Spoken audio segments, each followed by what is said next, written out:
Bluebell Cookie Two-Step is made with rich, creamy vanilla ice cream and bits of brown sugar, chunks of chocolate cream-filled cookies, and tasty chocolate chip cookie dough pieces. When it comes to boot scooting, we don't fiddle around. Available in pints and half gallons, Cookie Two-Step will have your taste buds heading for the dance floor. If you can't find it, ask your favorite grocer. On May 10th, Kingdom of the Planet of the Apes is coming to IMAX and theaters everywhere. What a wonderful day! This summer, one movie event will reign. It is our time. They stole my village. I know where they're taking your clan. Bend for your king. Never. Kingdom of the Planet of the Apes. Only in theaters May 10th. Tickets on sale now. Rated PG-13. Some material may be inappropriate for children under 13. For exclusive podcasts and more, sign up at patreon.com/partnersincrimemedia. I'm Rebecca Lavoie, and this is Crime Writers On.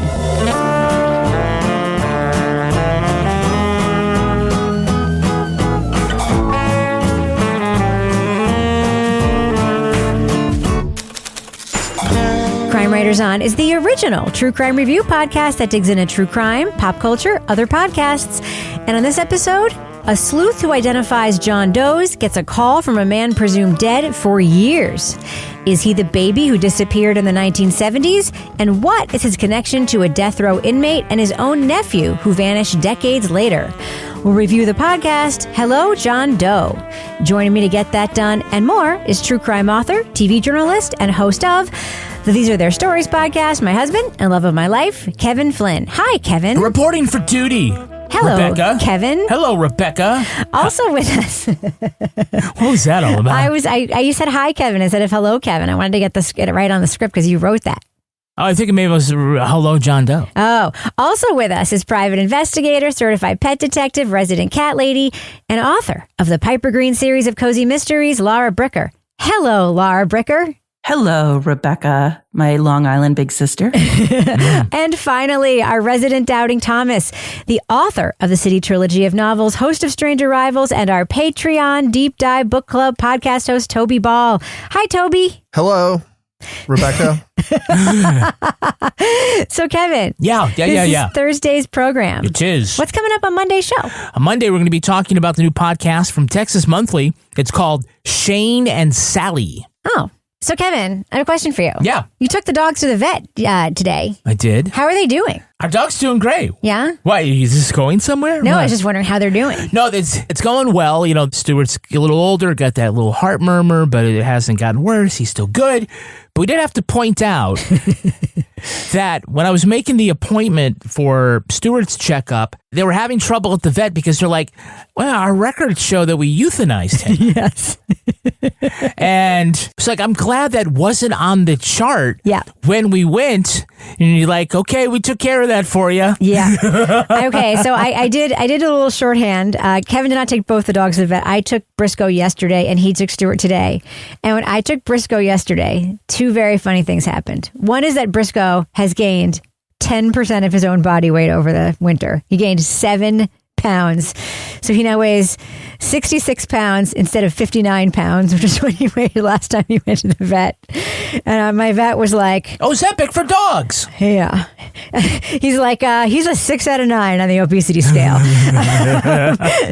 yeah. It's a chonker unit. Yeah, so he needs it. And I'm blaming it on the accidental purchase of the large size milk bones when he usually eats the small size milk bones. Yeah. And the second thing that happened was when I checked out, you know, the annual appointment is fucking expensive because they need all those shots or whatever. It's usually like $300 or whatever. Yeah, blood work. You have to buy the heartworm stuff. Like, it's expensive. Express the anal glands. Yeah. So. Oh, God. Ew. Ew. Ew. So I was checking out and they were like, oh, that'll be like $120. And I was like, wow, that's really cheap. And they're like, well, you had $165 credit. And I was like, I do? From what? And they said, well, we charged you for Stuart's euthanasia. And then we realized he was still alive. What? And I was like, what the fuck? It's the prepayment plan. So Stuart did have a real bad arthritis attack a few months ago, and we thought that he wasn't doing great. So we made him an appointment, not to put him down, but to bring him in. And I think that we were thinking that it was like 4 days after we called him. We were thinking that might be it. Like you were thinking. I was never thinking that. He was in bad shape. He couldn't stand up and he couldn't sit down. Like it was bad. Oh dear. And so I think maybe they had like put on the chart that he might have to be put down. Oh. I don't know. I asked them, and they think that what happened was that there was somebody else, and it got put in the wrong digital file. So somewhere there's a dead dog walking around. Or a dead dog that was never charged. Yeah. Dead dog walking. Yeah, so someone else with a dog named Stuart, probably they'd be like, hey, we haven't seen Stuart in a long time. It's like, because you put him down 6 months ago. Yeah. So when Kevin walked in with Stuart, they were like, it's a zombie. There's a ghost. Oh my God. Anyway, all the dogs are alive. They're fine. Thank you, Kevin, for making those vet appointments. As I said, rumors of his demise were greatly exaggerated. Did you make appointments for the next time? I did. Yay. I did. Thank you. Appreciate that. All right. So we know what's coming up on Monday's show. We know our dog's alive. Does that mean we can now that we've delayed it long enough, talk about the podcast we're going to be talking are riding this gravy train. Toby looks very excited to talk You're about at the head of this. this chuck wagon. He can't wait. All right. Let's go ahead and drop that first clip right now. Leading off. Anyone who knows me knows I'm a long way from perfect. And they might also say that I should have let this case go. But just like I did with the tent girl, I held on to hope. It's kind of like fishing. I put out my line and worm and waited for someone who knew Phillip to bite. Among the missing persons cases online sleuth Todd Matthews followed was that of two boys from the same family who vanished 25 years apart.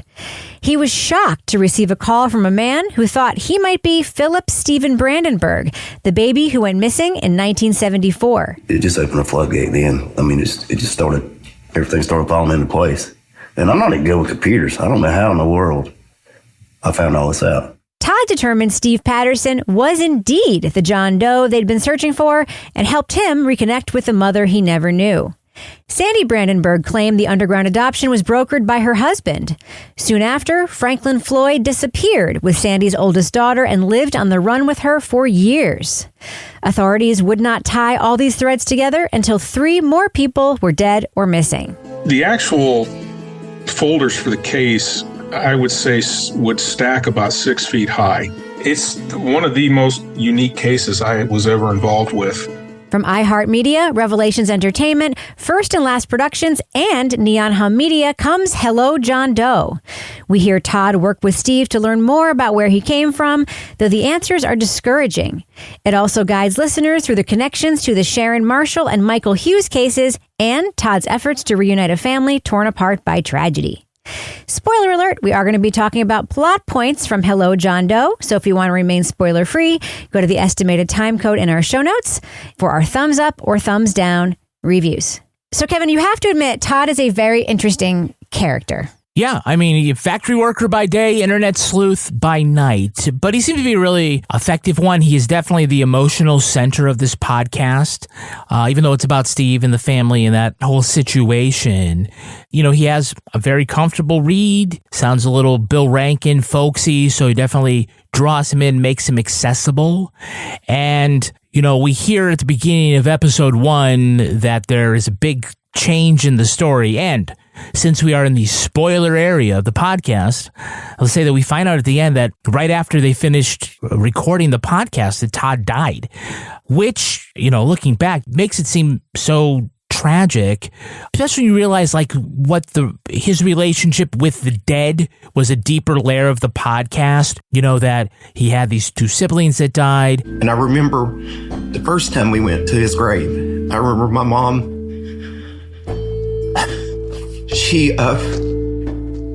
the red mud, she got it all over her. Dad put her in the car, and it almost looked like blood on her hands. She was just holding her hands, and she just stunned. But also, you find out that he grew up, they owned a graveyard, and so he was comfortable around death in a way that people were not. And we've seen armchair sleuths that are, you know, they're there because they're working through their own trauma, or they're just busybodies, or the true crime fetishists. But his interests really seem natural as an autodidact, as somebody who created a foundation around John Doe's and Jane Doe's, and it just sort of makes his fate sort of shocking at the end. Laura, I was really surprised at Todd's skills. I mean, this was he actually developed the pre-Namus Namus so much so that the government ended up hiring him as a contractor and that ended up being his job.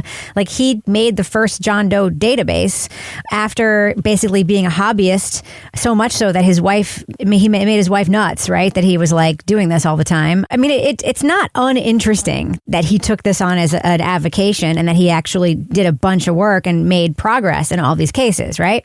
Right. And I think what I thought was interesting about that is that right now, I mean, a lot of times we kind of or at least me anyway, sometimes I roll my eyes. We're like, oh, we've got some more online sleuths trying to find Maura Murray or something. And you're like, oh, here we go again. Wikipedia Brown. And I feel like because it's become more common now, sometimes there's a negative connotation. And you forget, or at least I forget, that actually earlier in that sort of world, that there were legitimate volunteers with an interest in finding and helping families, that have somebody missing who are doing good work. He was dedicated to this for a long time, and starting with this tent girl case. And then he's successful at that. And then he creates his own website, and it's the first of its kind. And so this is like hearing the pre-internet sleuth, even though he's in the internet era, if you know what I'm saying. This is before everybody else jumped on the internet sleuth bandwagon, and listening to the evolution of his work in the area, how he merges his website with this John Doe network or Doe network, and he's been their director since then. It's really interesting because it's somebody who followed their passion and was able to then actually make that, I'm going to call it their career, really. Yeah. So when I first started listening to this podcast, Toby, I listened to episode 1, I'm like, this is really interesting. I suspect this podcast is going to be about Todd and all the stuff that he has done. So he has this skill, and he was in this game long before other people were. And I bet this podcast is going to be about a bunch of different stuff that he did. Was that your hope for this story when you started listening to it? Did you realize it was just going to be about this one story? It's a little bit hard to tell from the beginning, right? But I think it at least would have been better if it had gone that way, because I think the difference between how interesting Todd is and how interesting this actual story is, I think there's kind of a gulf there. But unfortunately, they kind of dive into this really grim case. And I think with the idea that this is the case that haunted me, this is the case that when I look back on my career to date, this is the one that's really stuck with me. And I get that. And I get why that would be the podcast you want to make if you have the opportunity to make a podcast. But from the standpoint of a listener, it's a little bit hard to tell, right? Because he dies at the end. So, there's not going to be another one. And maybe his thing was I'm just going to hit my 5 most compelling cases, and that'll be kind of the run that's going on.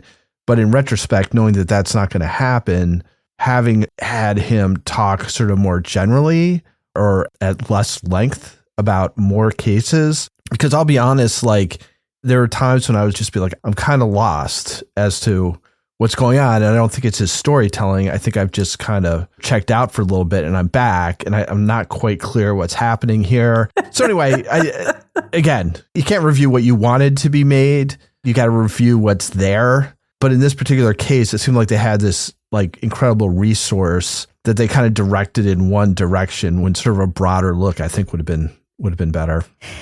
Kevin, this story actually overlaps with another story that we have reviewed media around, a really grim case, right? Yeah, Sharon's story was covered in The Girl in the Picture. And as this family tree goes, that when Phillip Steven was given up for adoption, and we really need to get into that story.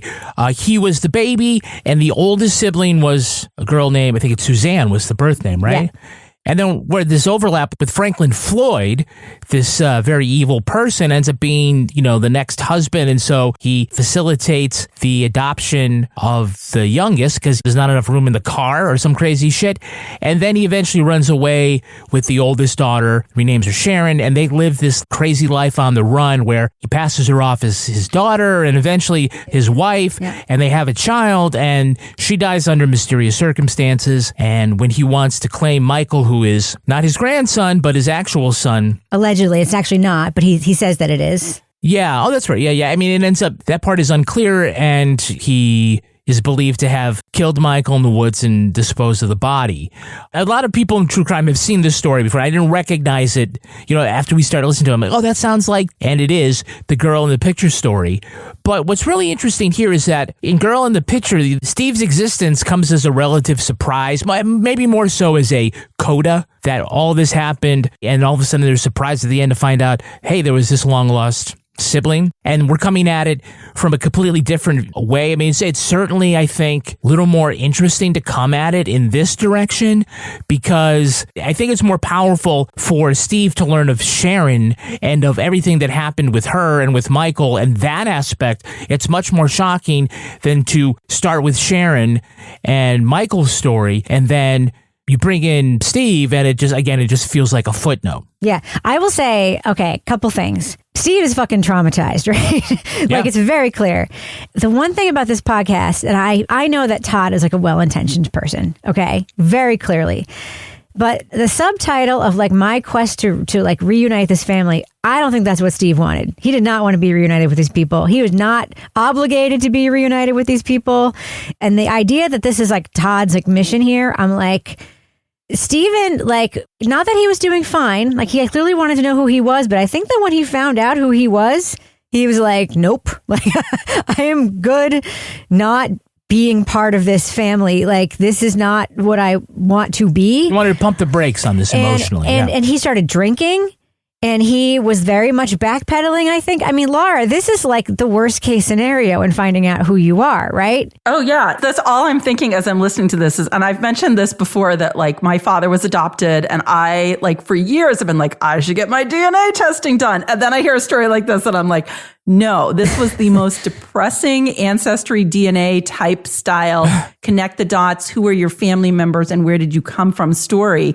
And just also being Steve and then hearing later some of these details, like the description that his adopted mother gives of the state that he was in when she went in and found him with like maggots in his diapers. He was pitiful. Maggots in his pants, and his diaper was stuck slammed to him. Bob's grandma, Ma Mary Quinn, stood there over him and washed him, and tears running all down her on him. She said, this bitch ought to be killed. That was a detail I don't know if I needed to know necessarily. I mean, it definitely shed light on the situation that was happening in the house with Sandi, his biological mother. Or it shed light on what his mother how she characterized it in order to justify the illegal adoption. Exactly. I mean, just imagine you're this guy and you're now finding out like not only the good, the bad, and the ugly, but like the good, the bad, and the ugly, and the trauma and everything. I agree with Toby. I think I would have liked to perhaps hear some other cases, not necessarily just this case, because I also found myself just like zoning out at times. And I think part of that is just because I kind of got lulled into this, like listening to Todd's voice was very soothing to me. And sometimes like 20 minutes had passed and I'd be like, oh shit, what just happened? But I think the level of information that was gleaned about the family dynamics and the family history was traumatizing. You know, Laura, if you want to hear different things, what you should do is you should join us on Patreon. Yes. Yes. At patreon.com/partners in crime media. We have over Very 500 good transition, Kevin, different to the business section. podcast episodes, cover a variety of stories every month. We have about between 16 and 18 different podcasts that come out each month. Wow. Some of them are podcasts like today's episode, which come out early and ad-free, but we also have exclusives like the Crime Writers On After Show. Yes. Classic one this week, Toby Ball finally has watched The Princess Bride. Yes, you're going to get his review. Gotta get his review and how this all happened. All this crazy thing happened. And how it didn't happen to begin with. Yeah. Toby also has a podcast recording coming up on May 7th. This is for his Toby Ball's Deep Dive Book Club. Toby, what book should people be reading to bone up on this episode? It's called Among the Bros, and it's by Max Marshall, and it's about a crime ring run out of a frat at the College of Charleston. Really cool topic. Also, we have Laura Bricker's Leave It to Bricker podcast and our Married with podcast. If you want to know more about these things, you got to sign up for our newsletter. You go to crimewriterson.com and then just put your email address in there. It's Thursday, so today should be the day that you're getting in your mailbox. Brand new newsletter, has all sorts of stuff. Crime Writers On, behind the scenes recaps, crime of the week, pet of the week. Don't you want to see the pet of the week? The cat of the week? Don't you want to see them? Find our post of the week and all sorts of new merch, including stuff that we have selected and curated from our Amazon storefront, where you can see some of our favorite things. Rebecca, what are this week's Amazon recommendations? Oh, I really love the Werner No-Show socks. They're the best. And Toby Ball, what are your listener-inspired deep cut recommendations? We'll lead off with the Shelf Organizer Rack Self-Adhesive Black Bathroom Shelves Home Farmhouse Wall Shower Inside Organization and Storage Decor RV. Wow. Well, okay. Yeah, seems pretty nice. And then the other one is a trays, pegboard, shelf white, pegboard bins, pegboard box, pegboard spice holder, 7.5 inches by 3.5 inches by 1.2 inches, compatible with IKEA Scadis Pegb, which I think is the beginning of pegboard, but I could be wrong. Is there any pegboard in that? It's either pegboard or pegboard related. Oh, okay. Oh, cool. Very cool. Yeah. Remember, you can get that when you shop us first at amazon.com/shop/Crime Writers On. We earn commissions on qualified purchases. Do all your shopping from that point. Amazon.com/shop/Crime Writers On. Kevin, before we end the business section, I have a very important question for you. Do it. Do we have any Patreon patron saints of the week this week? Our Patreon patron saints are LL Divine and Kathleen Moon. Bless you. Bless you, LL. Bless you, Kathleen. You guys are the best. Thank you for supporting us on Patreon. I hope you stay with us forever. And I hope if you've listened to this business section and learned about all the quality stuff we have back there, you'll consider joining us too. $5 a month, $6 a month. The amount is up to you. You're supporting our work when you support us on Patreon, and we really, really appreciate it. We could not make this podcast without you. Kevin, does thus end the business section? Thus ends the business section. I'm going to go ahead and fade that music out right now. So, Kevin, who is our next sponsor on this program? We're sponsored by Quince. Oh, Quince, yay! I just ordered something from Quince. Yeah, okay, so the weather's getting warmer, and we're putting away, like, all those winter sweaters and the big jackets, and you know what you find out? You need stuff. You don't have anything really great for the warmer weather, so this is a great time to look into the great deals they have at Quince. They have premium European linen dresses, blouses, shorts from $30, washable silk tops, 14-karat gold jewelry, so much more. All Quince items are priced 50 to 80% less than similar brands. Yep, I just ordered something from Quince. Literally, just did. What did you get? I have this cardigan that I have there in like this light blue color. It's this cotton and linen like boyfriend fit cardigan that I got last summer that I love so much. I just ordered a second one in camel because I wear it all the time. I love it so much, and I ordered a new one. I love it. Okay, so I guess that's a personal endorsement? It is. I love Quince. I love it so much.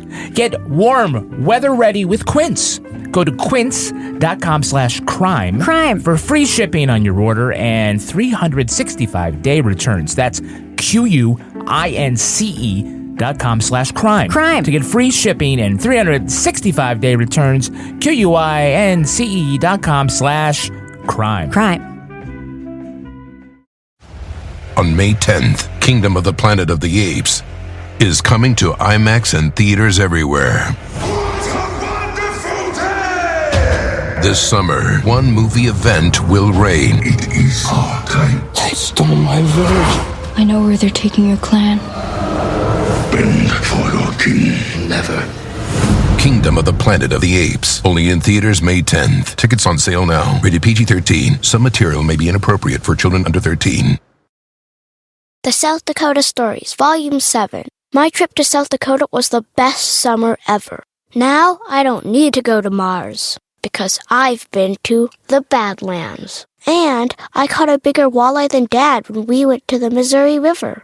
Then I rode my bike through these huge rocks called needles. Ooh, I also saw my first herd of bison, even a fuzzy furry baby one. I can't wait to go back and see more. There's so much South Dakota, so little time. So, Kevin, before the break, we were talking about Steve and his discovery that he's part of this family. What are your thoughts on that? Okay, I do have thoughts about Sandi and Mary that Laura brought up. But I got to say, beyond like the crime tale aspect of this story really is mostly about this family and in many ways issues with a typical adoption. Although we can see there's a lot of crazy shit piled on top of this. You think? But yeah, I mean, Steve hardly seems to care about the idea that he's been a John Doe. He's really hung up on feelings of wanting to be wanted, which I think is very natural in a lot of cases, even though, again, there's additional shit piled on top of that. But the more interesting segments about this podcast, I thought, were towards the end, when we start confronting those conflicted feelings of everybody sort of in this area, in this, this Venn diagram, all on being different wavelengths about how they want to engage and what this means for their identity and who they are, because you have sisters, half-sisters, you have people that aren't biologically related to others, some that are, and they're all kind of confronting this now, as well as this sort of non-consensual meeting that eventually happens between Steve and Sandi, which certainly leaves him with mixed feelings even before like his adoptive family and his girlfriend get involved and I think sort of shape his perspective about what happened. See, I get the feeling that Steven was not, listen, I don't know Steven, and we can't speak for Steven, right? We don't know him.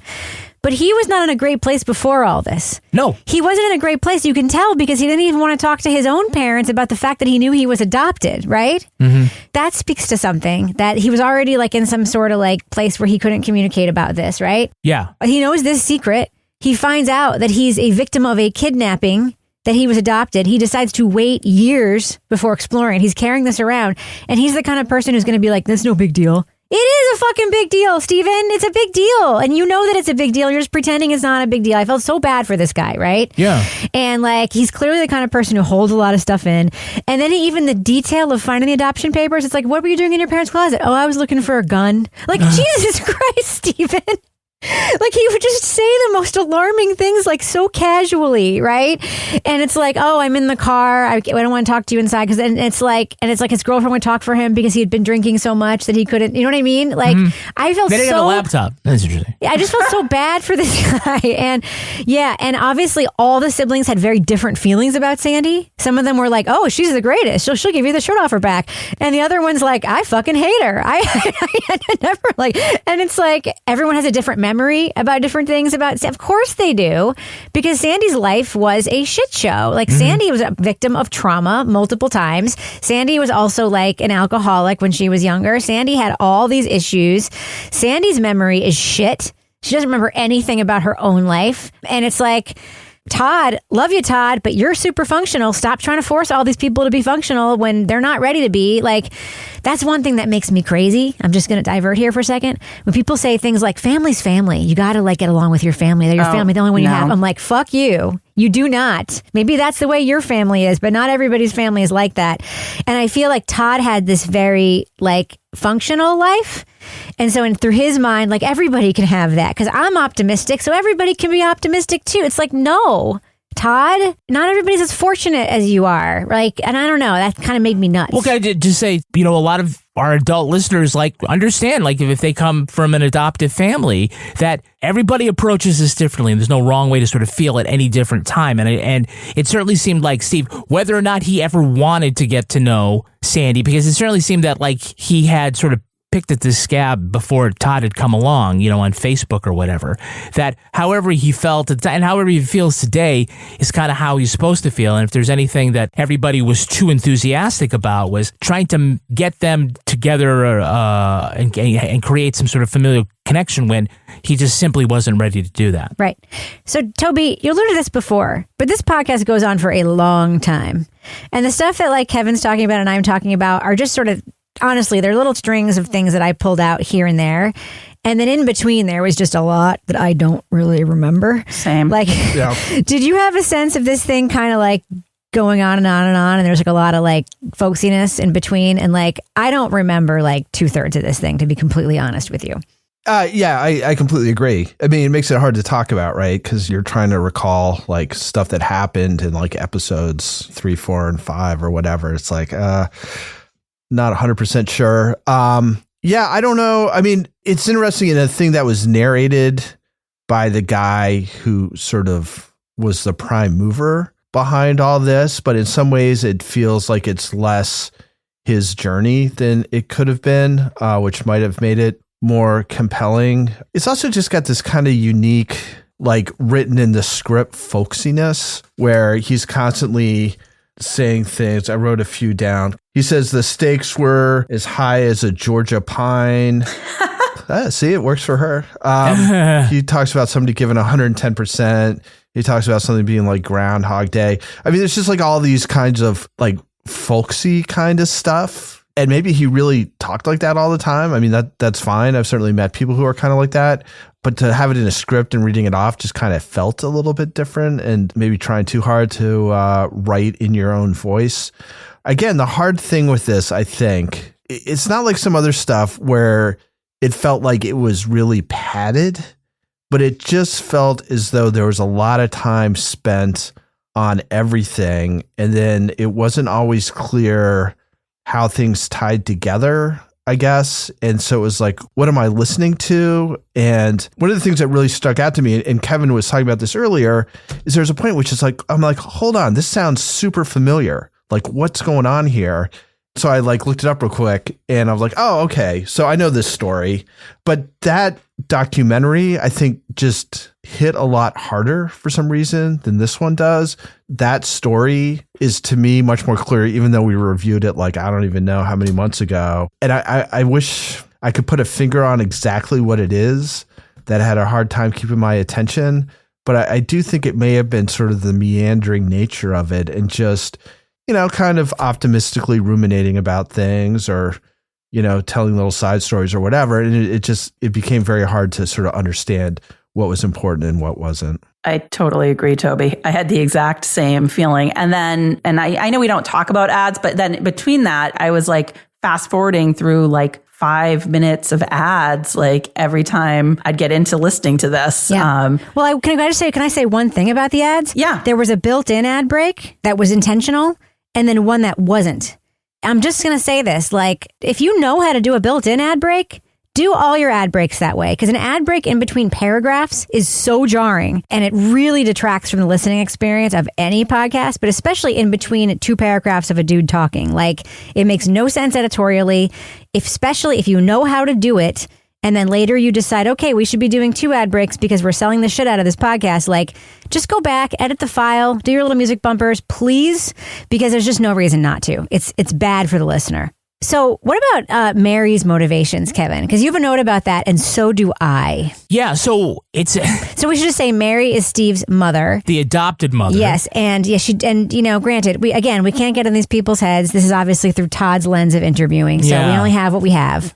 Yeah, okay, so first of all, I was hung up on the assertion that Sandi, the birth mother, wasn't more than just postpartum and PTSD, like she says, that necessitated the adoption, the giving up, the passing off. The relationship with the guy, yeah. With Steve. So, I mean, because what we hear at the beginning of the podcast, at the beginning of episode 2, that the circumstances were that Mary, who had very recently lost a child, went in and found, as, you know, Laura said earlier, these children living in squalor. Can I just interject one thing? Yeah. Mary also says she knew Sandi, but Sandi doesn't say she knew Mary. Because Sandi says she doesn't know who Mary was. Didn't they work together or something? Mary says she worked with Sandi in the factory. And then Sandi says she said her name was Mary Washington and I didn't know who she was. Now, while Todd acknowledges that there are discrepancies in their stories, he doesn't really challenge them on that, right? So, while I think it does make a difference as far as if Mary has been telling Steve the whole time, I took you because if it weren't for me, you'd never be potty trained. That says a lot about the nature of their relationship, which we kind of come in and assume is like, it was this hero relationship. They, you know, she had adopted him from this horrible situation. Now, certainly Sandi also is pretty sus that while she seems to repeat the same details of the story over and over again, we also find out that she married a man who sexually abused one of her other children, right? So she'd been living this life of at-risk behavior and getting into bad situations already, but I really didn't think much about Mary until the end, where Steve was already dealing with these complicated feelings of meeting Sandi at this motel get-together. We're here with you, Steve. I think you will open your heart. Both of you need it. We didn't want Jerry Springery, but Both of you need it. because you wasn't going to go. And it's no holds barred. If you want to yell at her, yell at her. Yell at her. Oh, thank you. He said, I ain't going to yell at her. Mary shows up and she's clearly trying to play spoiler, right? Because every time we hear from her again, it's about how awful it is. And perhaps this is the reaction one might expect an adopted mother might have with the presence of the birth mother, even after years and years and years. I don't know. But to the detriment of the listener, Todd didn't really challenge that. And he acknowledges he's not a journalist and he probably is a little biased because he's going along on this journey. But I think to both Mary and Steve and Sandi's detriment, we didn't try to get a clearer picture of what that was really all about. Okay, so Toby, you have a note that actually reflects something that I feel very strongly about this podcast. And again, we can't review something we didn't hear. However, episode 11 is the episode that came out after we hear that Todd has died. In episode 11, we hear the producer of the podcast narrate the episode where she is going to Todd's memorial, right? So it's basically she's the narrator and she's basically now talking about what happened and, sort of the process and the post-process and everything. Episode 11, I'm like, she should have been the host of the podcast and the podcast should have been her following Todd. Like, why wasn't it that? Wouldn't that just... Her following Todd, following Steve? No. Todd should have been the subject of the fucking podcast. Yeah, I agree. Right. I mean, Toby, what do you think of that idea? I mean, doesn't that make sense? Yeah. No, well, it is kind of, like you say, you can't review what you don't have. I mean, it feels like this is like a teaser of what it could have been. Yeah, they could have co-hosted it even, like Gilbert and Kelsey. I mean, you get a sense of Todd from his narration. And at the beginning, he kind of talks about all the stuff he did. And that was almost kind of weird because I was like, oh, like you must really be something. And, but then you find out that it's all true, right? It's like, it's not just this guy blowing smoke, but yeah, I mean, he comes across as this, like, I mean, he's likable during the show, but then when you hear other people kind of talk about him, you realize that it's not just, people can be likable when they read off a script, but that he had this side to him where he was a joker. He dealt with all this grim stuff, but maintained his optimism. People really liked him. He was a big joker. Like his son seems to have a really good relationship with him and stuff.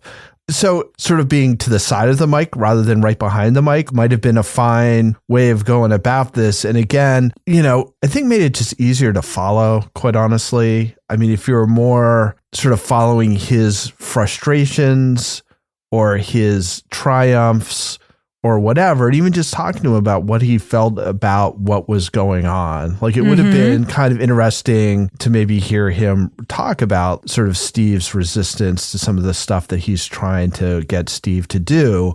It would have allowed him to editorialize a little bit more than he does in just the voiceover.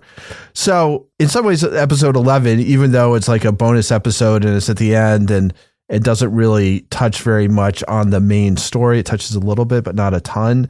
Like in a lot of ways, that felt like the strongest episode to me. I completely agree. And kudos to them for putting this thing together when it wasn't what was originally going to happen and making something that's affecting, right? You do get the loss from people's lives that him passing at a young age is. Yeah, I agree. It's a nice epilogue. And I think that the producer was super solid. I really liked her when she did come on.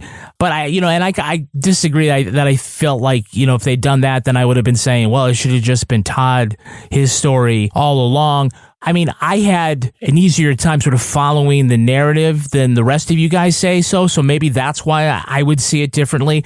But I can totally respect that idea. You might think it might have improved the podcast. I think it still would have been a good podcast like that, but I was fine with the direction they took. On May 10th, Kingdom of the Planet of the Apes is coming to IMAX and theaters everywhere.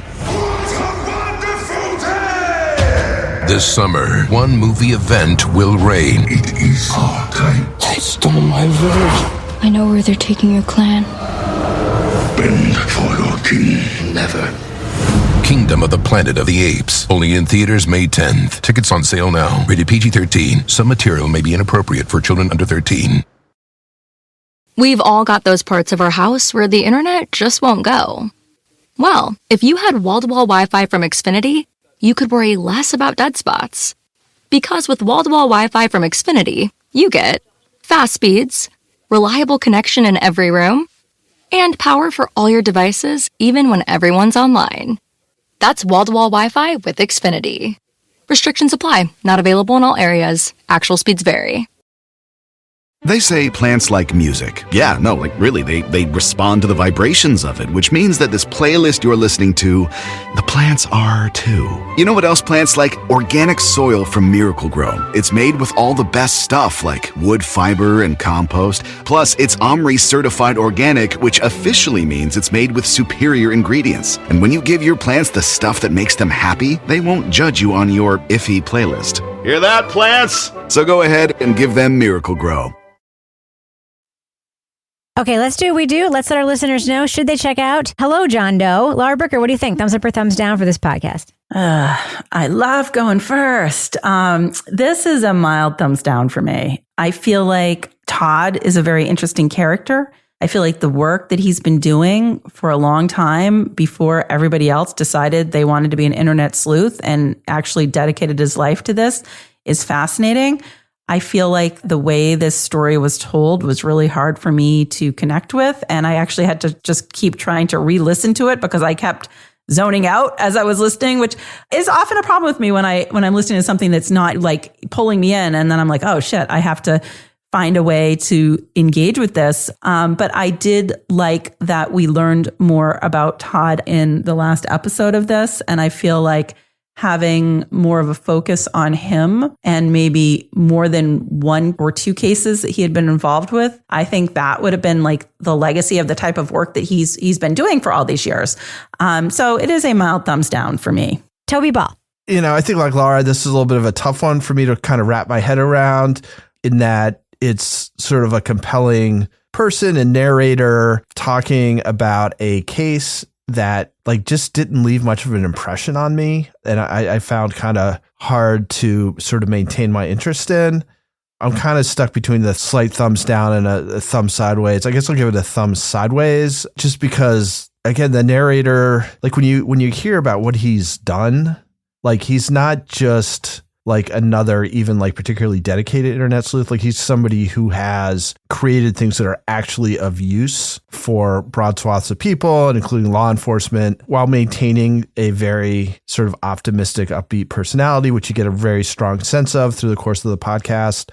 But again, I think I echo Laura in that I kind of struggle to remember all the details or just have more than a general sense of what was talked about because it didn't seem like everything was always sort of vital to know.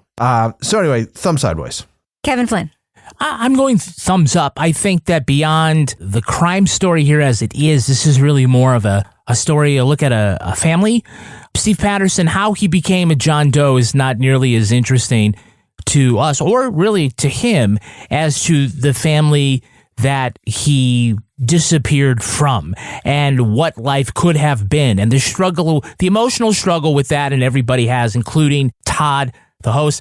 Todd is a very engaging guy, and I think that he tells the story in a very accessible, folksy way, which made it, for me, easy to follow along, although I will concede some of the points of my fellow panelists. I do think that if you maybe look past this story and the connection to the other crime stories that we talked about up top, that at its heart, this is a story about the emotions of family and chosen family and issues like, who am I? Where did I come from? So for me, it's a thumbs up. I'm going thumb sideways. I was really conflicted about this. The first couple episodes of this, I did not dislike listening to at all because I'm really confounded about why this was made the way it was made, given everything that was available to these podcast makers. I mean, you got really talented people working on this show. You have a very fascinating central figure who is legit like the origin. He's like the original internet sleuth, man. Like he was like the first one like doing this thing that's like so important right now. And he's such an unusual person to have been the first one doing it. And, you know, the fact that like he is the host and not the subject is wild to me. Super wild to me. And it's okay that it's like through the lens of a case, but I think that it was just made in such a way that the case ended up swallowing the interesting parts of the podcast and not to its benefit. And there's a twist that is really important, obviously, that illustrates my point.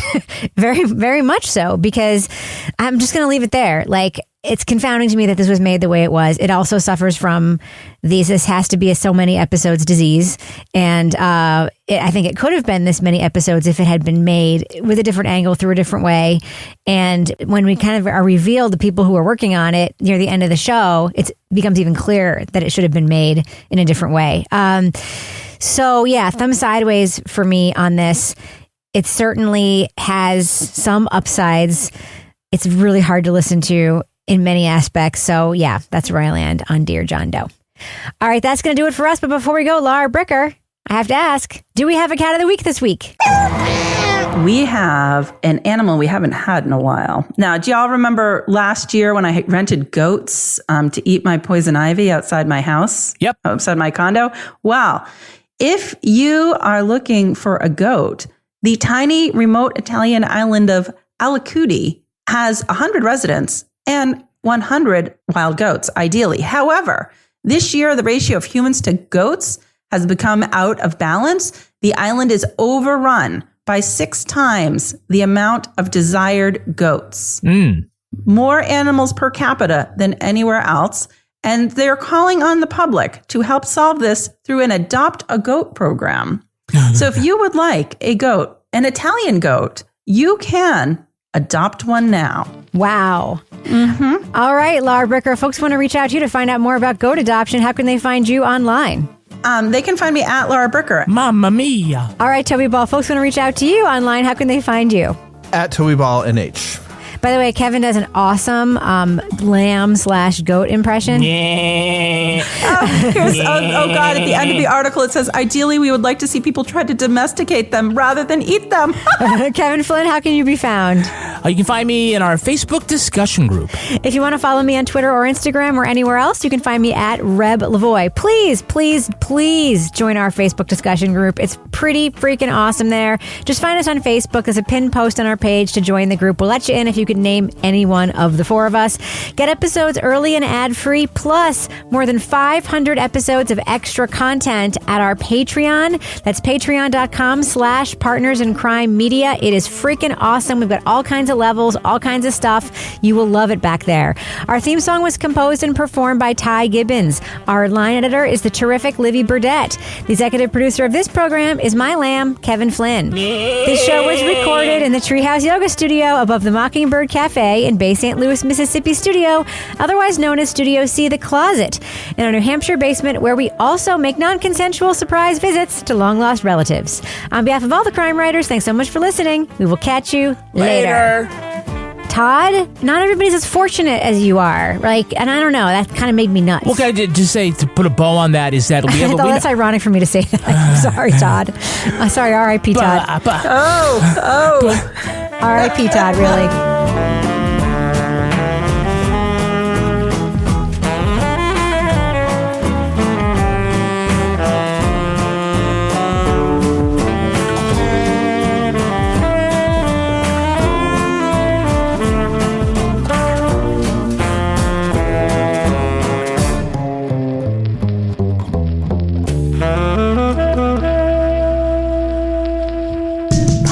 In crime media.